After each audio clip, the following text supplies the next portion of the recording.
you, and welcome to the Portsmouth Vic and this beautiful Adirondack day.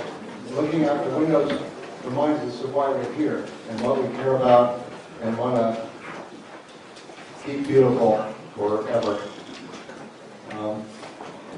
I'm Beamish. I'm the official timekeeper for today's proceedings.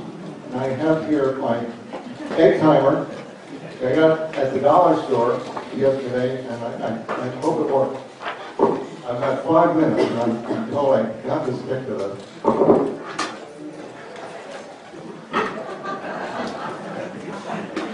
So far, so good. Oh, it's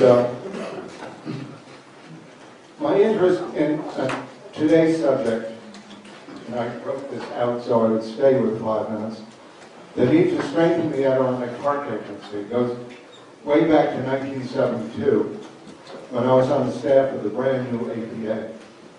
Following my APA stint, I worked with various environmental groups, and 15 years ago, I started the Adirondack Explorer, which is sponsoring today's conference, with help from the magazine's stellar staff, many of whom you've seen around this morning.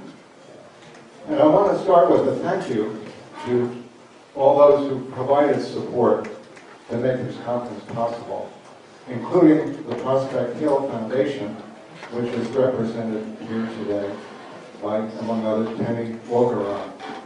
The idea for this conference was hatched at a meeting with Penny about a year ago.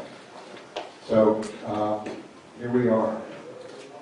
The purpose of the gathering today is not to beat up on the APA. They get enough of that from all sides. But to help the agency fulfill its mission. As for the context of the conference, this is the 40th anniversary year of the APA's Land Use and Development Plan. In 1973, this tiny state agency was at the cutting edge of regional planning and zoning in this country. But now, 4 decades later, it's time to stop and ask, how's it doing? This process involves several steps. Step 1 was the series of articles that the Explorer ran over the past year, assessing the effectiveness of the APA.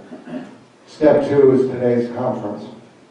Step 3, the Explorer will produce a special publication containing the findings and recommendations that come out of the conference, along with a series of articles that were published over the last year in the Explorer.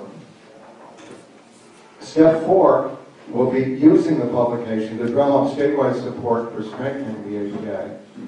And Step 5 will be convincing Governor Cuomo that the agency needs his attention and help.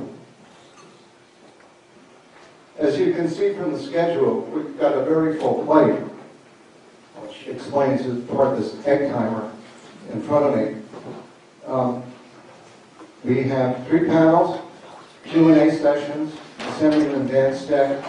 Will be interviewed by Brian Mann of North Country Public Radio. There'll be ample breaks for coffee and goodies, lunch at noon, followed by a talk from a distinguished proponent of conservation development. Then more good stuff all afternoon, including a reception at 5 p.m. I hope you're all up for attending that. A word about the question and answer procedure. The morning panel on water quality and the afternoon panel on conservation development will be followed by Q&A sessions.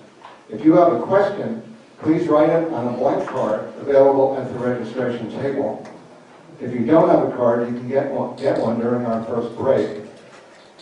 You can write down your question during the panel presentations, then give your card to the folks who will be collecting them in the aisles. Please sign your name, which will help facilitate any follow-up discussion. Get some back and forth going, maybe.